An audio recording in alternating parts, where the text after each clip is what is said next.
So where do you actually buy this book? It's on Amazon. Hmm. Um, aren't you worried that Amazon will stifle your speech? Not so much. The cool thing about it is that Amazon has this thing called the Kindle Publishing. I'm a self-published author. Anyone can become an author these days. I just uploaded this to their platform. They print it out, they ship it themselves, and I get a cut. It's amazing the opportunities that the internet has provided. I'm a stay-at-home mom, and I can make a book and make it to the internet, and people buy it. It's truly amazing how much the world has changed because of it.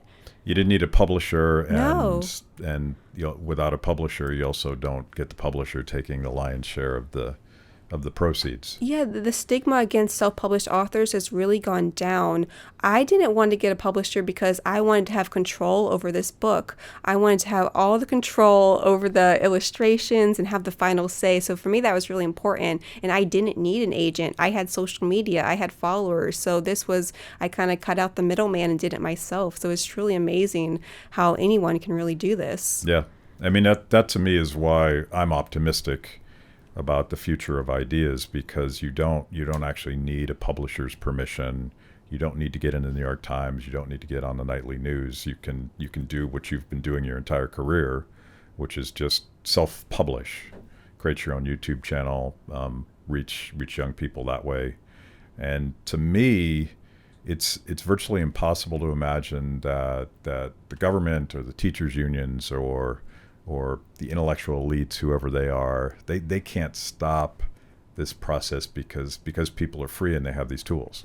No, they can't. They can't stop me, Matt. No. You cannot be stopped. No, I'm unstoppable.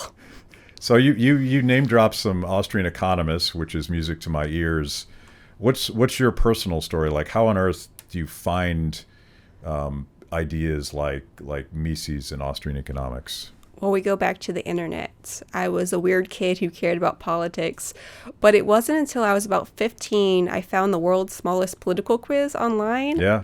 And you take it and see your political affiliation is, and it said I was a libertarian. And at the time, I had no idea what the heck that was. Like, that's weird. Is that like a super liberal or something? And I Googled it, and it said people who want maximum freedom, both personal and economic freedom. And I was like, wait, that's me. And I found out they were anti-war too. And I was like, wow, these are capitalists against war. And I didn't know that was a possibility. I thought there was only two camps. So for me, that was just so eye-opening. And it was because of the internet that I found these ideas. And you ended up going. You found an Austrian economics professor at Frostburg State. Yes. Is that right? Dr. William Anderson, he writes for the Mises Institute, but it's funny, at the time, I did not know he was a libertarian. He was my economics professor. Yeah. He was just teaching economics, and I didn't know he was a Ron Paul supporter and everything, so it's kind of funny to find that out.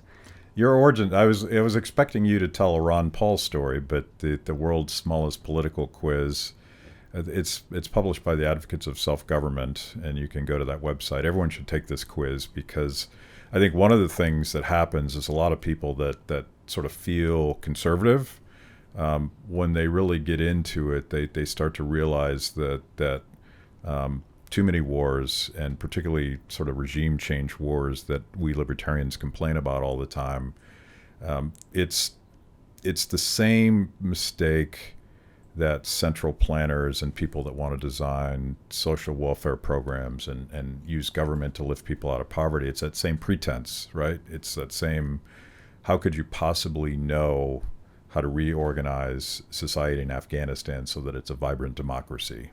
Exactly. The Middle East is so complicated. Who could solve that issue? Yeah. There's so many unintended consequences when you get involved because we don't understand the culture. We don't understand how complex this is.